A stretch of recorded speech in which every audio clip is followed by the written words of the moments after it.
एक युवक ने शादी के कुछ साल बाद पिता से कहा कि वह विदेश जाकर व्यापार करना चाहता है। पिता ने उसकी मंजूरी दे दी। युवक अपने माँ बाप और गर्भवती पत्नी को छोड़कर व्यापार करने विदेश चला गया। उसने विदेश में कड़ी मेहनत की और धन कमाया और वह बहुत अमीर सेठ बन गया। लगभग 15 वर्ष धन कमाने में बीत गई तो उसे वापस घर लौटने की इच्छा हुई। पत्नी को पत्र लिखकर उसने आने की सूचना दी और जहाज में बैठ गया। वह सेठ कुछ दिनों बाद अपने नगर पहुंचा। नगर के एक चौराहे पर ही उसने देखा कि एक व्यक्ति एक बोर्ड के साथ खड़ा था। उस बोर्ड पर उसने लिख रखा था कि बेशकीमती ज्ञान के सूत्र। सेठ ने उस व्यक्ति के पास जाकर पता किया तो उसने बताया कि मैं बेशकीमती ज्ञान के सूत्र बेच रहा हूँ। तो सेठ बोला, ठीक है, एक सूत्र मुझे भी दे दो। वह आदमी बोला, मेरे हर ज्ञान के सूत्र की कीमत 100 स्वर्ण मुद्राएं है। सेठ को यह सौदा महंगा तो लगा, लेकिन उसने एक ज्ञान का सूत्र खरीद लिया। उस व्यक्ति ने सेठ को ज्ञान का सूत्र दिया, कोई भी कार्य करने से पहले 2 मिनट रुककर सोच लेना। सेठ ने वह सूत्र अपनी डायरी में लिख लिया। सेठ को अपने घर पहुंचते पहुंचते रात हो गई। सेठ ने सोचा, इतने सालों बाद लौटा हूं तो क्यों ना सीधे पत्नी के पास पहुंचकर उसे सरप्राइज दूं। घर के चौकीदारों को इशारों से अंदर कुछ भी कहने से मना कर दिया और सीधे पत्नी के कमरे में गया। वहां का नजारा देखकर वह चौंक गया। उसने देखा कि उसकी पत्नी के साथ एक युवक सोया हुआ था। यह देखकर सेठ गुस्से में आग बबूला हो गया।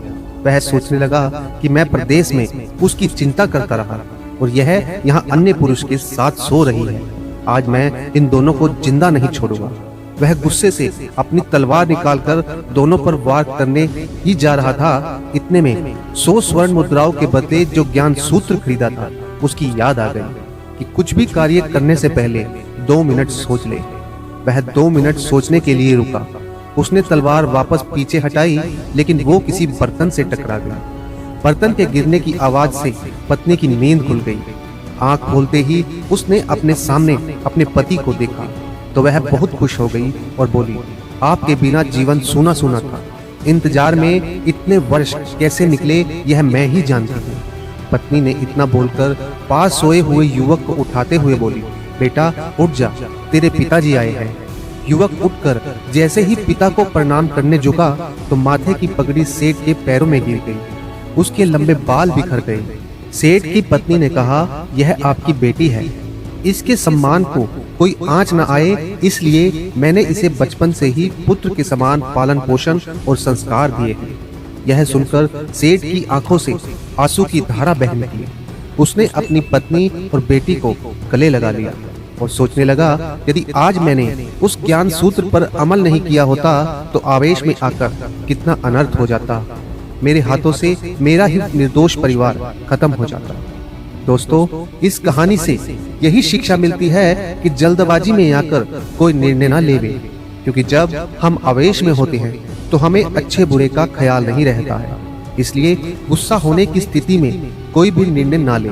कुछ देर रुके और दिमाग को ठंडा होने दें और फिर सोचे क्या सही है और क्या गलत।